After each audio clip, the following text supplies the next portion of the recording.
안녕하세요. 파워운동 생략의 펩시입니다. 오늘의 주제는 운동의 엔진 심장에 관련된 얘기입니다.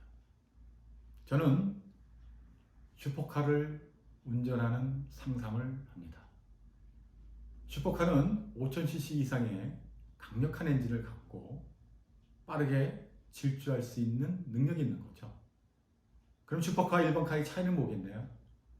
그는 엔진의 cc의 능력입니다. 인체도 마찬가지입니다. 사람마다 각각의 인체 형태를 갖고 있지만 가장 중요한 것은 심장입니다.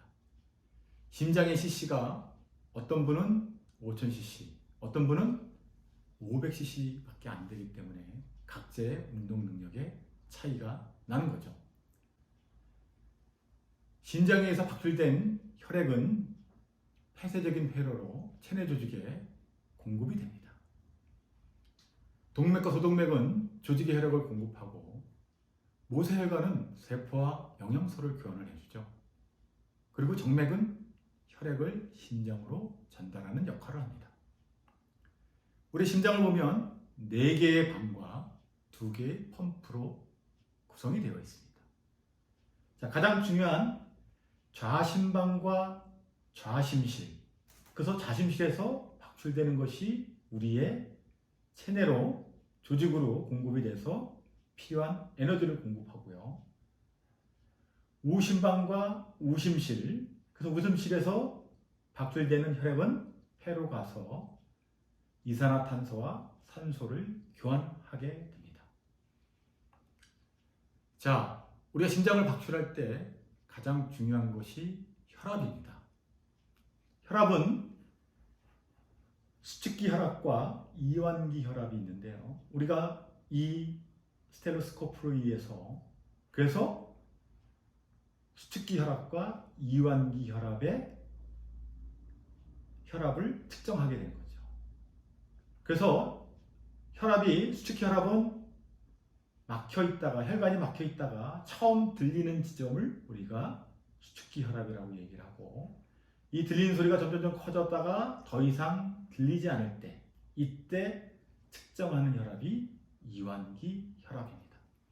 그래서 보통 심박수와 혈압을 아는 것이 나의 심장의 엔진의 상태가 어떤지를 파악할 수 있는 굉장히 중요한 요인이 되는 거죠. 자, 동맥 혈압은 건강의 지표로 사용되고, 혈압이라는 것은 혈류에 대한 저항으로서 혈액이 동맥벽에 가하는 힘을 얘기합니다. 수축기 혈압은 시스톨릭 블러드 프레셔로 심실 수축 시 심장으로부터 혈액이 분출될 때 발생하는 압력이고, 이완기 혈압은 다이스톨릭 블러드 프레셔로 심실의 이완기 동안에 동맥 혈압이 낮아지는 때의 압력을 얘기합니다. 그래서 우리는 수축기 혈압과 이완기 혈압을 아는 것이 굉장히 중요합니다. 자, 우리 평균 동맥 혈압이라는 게 있는데요. 평균 동맥 혈압은 이완기 혈압 플러스 0.33 곱하기 맥압입니다. 맥압은 펄스 프레셔로 수축기 혈압 마이너스 이완기 혈압이죠. 우리가 보통 정상적인 수축기 혈압은 120mmHg고 이완기 혈압은 80mmHg입니다. 그래서 평균 동맥 혈압을 구하면 수축기 혈압 120 마이너스 이완기 혈압 80이 되는 거죠. 그래서 맥압이 40이 되는 거고, 그리고 이완기 혈압이 80이기 때문에 이것을 곱하면 평균 동맥 혈압은 93mmHg가 되는 겁니다. 이 수치는 동맥에서 박출되는 혈압의 압력을 측정을 나타내 주는 거기 때문에 평균 동맥 혈압이 높으면 내가 고혈압에 걸릴 확률이 높다는 것을 나타내 줍니다. 혈액 이동 경로를 말씀드리면 오른쪽 심장에서 폐로 이동해서 혈액은 폐에서 산소로 포화돼서, 그래서 이것이 좌심실을 통해서 분당 5리터의 혈액을 체수면을 통해서 우리 몸의 다양한 근육으로 전달하게끔 되어 있는 거죠.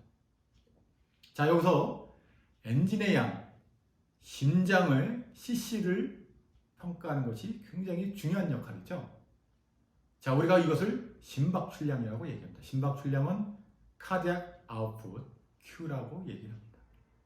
이것은 심장에 의해서 내뿜는 분당 혈액량으로서 심박수 곱하기 1의 박출량의 합을 우리가 심박출량이라고 얘기를 합니다.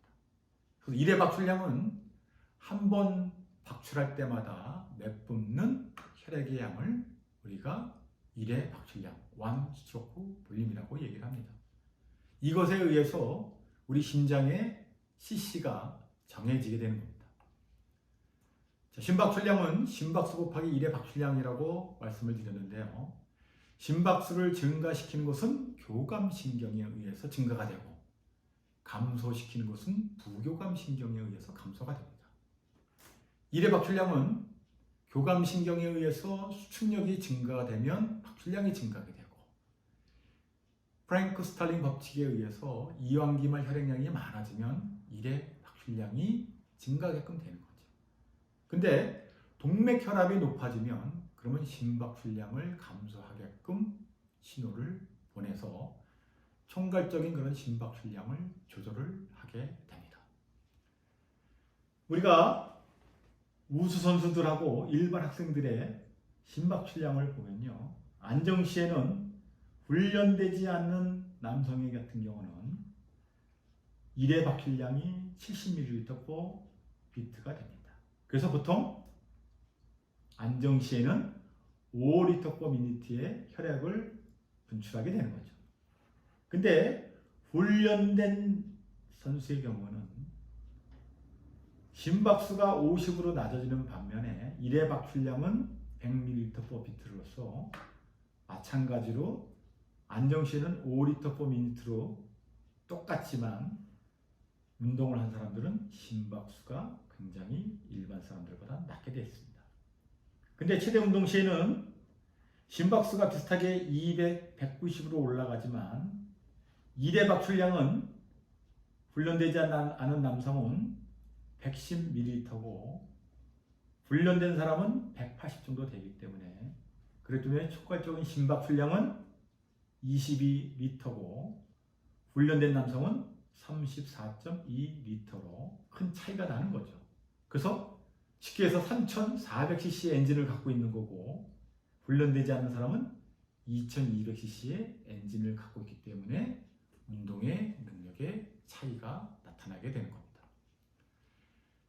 자, 심박수 운동 강도 설정 방법, 우리가 K방법이라고 얘기를 했었는데요. K방법은 이 공식을 외우시는 것이 굉장히 중요합니다. 목표 심박수는 최대 심박수 마이너스 안정 심박수 곱하기 운동 강도 플러스 안정시 심박수.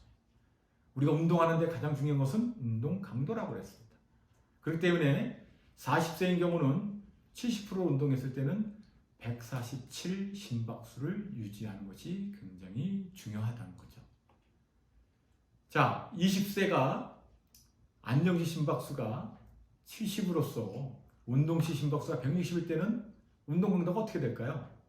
야, 우리가 요골동맥이나 아니면 시계를 통해서 심박수를 측정했을 때 계산을 해보면 160은 200 마이너스 안정시 심박수가 70. 그래서 운동 강도가 X라 그래서 130X는 160 마이너스 70이 뒤로 넘어가기 때문에 70. 그래서 운동 강도는 69.2%가 되는 겁니다. 그래서 20세가 160 심박수로 운동을 했을 때는 내가 대략적으로 70%의 운동 강도로 운동을 하고 있구나 하는 것을 알고 운동을 해야지만이 본인의 체력에 맞는 운동을 할 수가 있는 겁니다. 자, 그럼 심장의 능력을 어떻게 평가할까요? 쉽게 평가할 수 있는 것이 12분 달리기 평가입니다. 자, 러닝머신에서 12분 동안 본인이 달린 거리를 측정을 하면 그러면 최대 산소 섭취량을 평가할 수 있습니다. 예, 최대 산소 섭취량은 최대역 산소 섭취량이라고도 얘기를 하죠. 예, 런닝머신에서 10분 동안 달렸을 때 내가 2,500m를 달렸다 그러면 이 공식에 2,500m를 대입을 하면 2,500-504.9 이것을 1995가 나오니까 이것을 44.73으로 나눠주면 나에 대한 최대 산소 섭취량은 44.6ml/kg이 됩니다. 그럼 이 수치는 무엇을 얘기할까요? 자, 심폐체력이 아까 44.6이 나왔는데요. 이것을 남성이라고 두면 내가 20대의 남성이라고 두면 그러면 44.6은 나에 대한 심장의 능력이 좋다는 것을 알 수가 있습니다. 만약에 내가 최대 섭취량을 평가했는데 37ml/kg 이하라고 그러면 나의 심장의 엔진은 1000cc밖에 안 되는 거기 때문에 내가 운동을 할 때 좀 더 유산소 운동으로서 심장을 향상시켜 줄 수 있는 운동을 하셔야 됩니다. 우리가 운동할 때는 또한 운동 자각도라는 게 있습니다. 운동 자각도는 Rate of Perceived Exertion에서 본인이 느끼는 운동의 강도죠.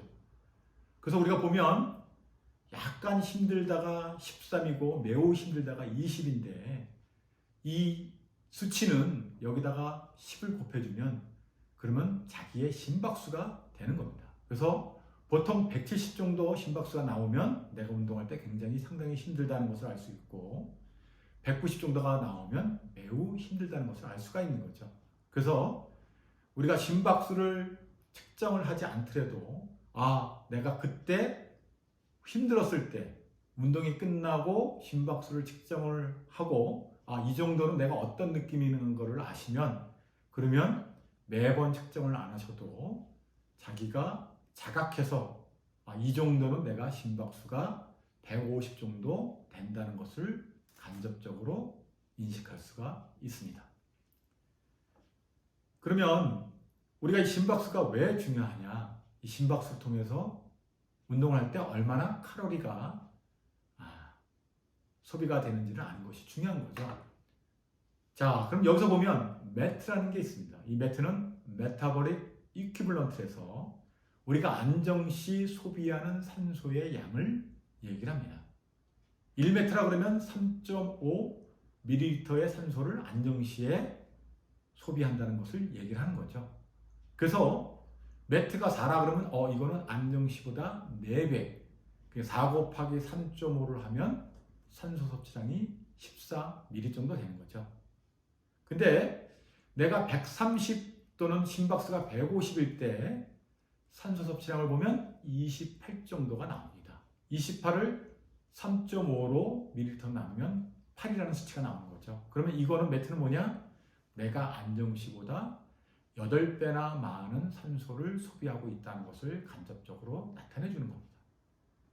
그럼 우리가 이렇게 운동했을 때 칼로리가 얼만큼 소비되는지 한번 계산해 보는 것이 굉장히 중요하죠. 이 운동 소모량 칼로리는 0.0175kcal 곱하기 자기 체중 곱하기 몇인데 몇은 0.1 곱하기 심박수 마이너스 7입니다. 만약에 내가 심박수가 150이라면 150 곱하기 0.1은 15가 나오겠죠. 15 마이너스 7은 8m가 나오게 됩니다. 그래서 운동한 시간을 곱하면 내가 운동으로 사용된 칼로리를 계산하게끔 되는 거죠. 1시간 동안 런닝머신을 달렸을 때 얼마만큼의 칼로리가 소비가 되는지 계산을 해보시면 운동이 얼만큼 자기 몸에 도움을 주는지를 알 수가 있습니다. 운동 프로그램의 목표에서 많은 분들이 체지방을 감소시키려고 하고 있습니다. 그래서 체지방을 감소시킬 때는 목표 체중을 설정하는 것이 굉장히 중요합니다.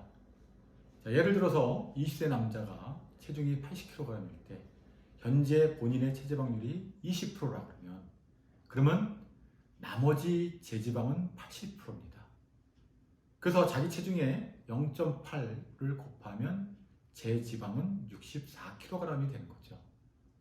그래서 운동의 목표가 내가 체지방을 20%에서 5% 감소해서 15%로 체지방률을 정했다 그러면 그럼 내가 몇 킬로그램의 지방을 빼야 될까요? 이를 계산해 보면 지금 제 지방이 64kg이기 때문에 이것을 분모로 해서 1 마이너스 체지방률, 목표 체지방률 0.15. 그래서 64kg을 0.85로 나눠주면 75.3kg이 내가 목표로 하는 체중이 되겠습니다. 그래서 현재 내가 80kg이기 때문에 80-75.3kg은 4.7kg의 지방을 감소하는 것을 목표로 해서 운동을 하시면 될 것 같습니다. 근데 이때 중요한 것은 목표 체중과 체지방률을 유지를 하는 것이 굉장히 중요하다는 거죠.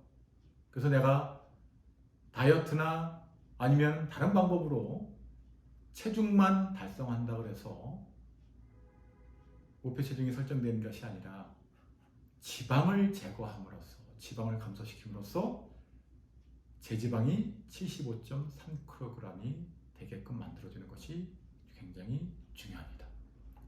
자, 오늘은 운동의 엔진 심장에 대해서 설명을 해드렸습니다. 우리 모두가 심장이 5000cc인 엔진을 가질 수 있도록 이 핏의 법칙에 의해서 운동 프로그램을 설정을 하면 심장에 큰 활력과 일생생활에서 많은 에너지를 드릴 수 있을 겁니다. 감사합니다.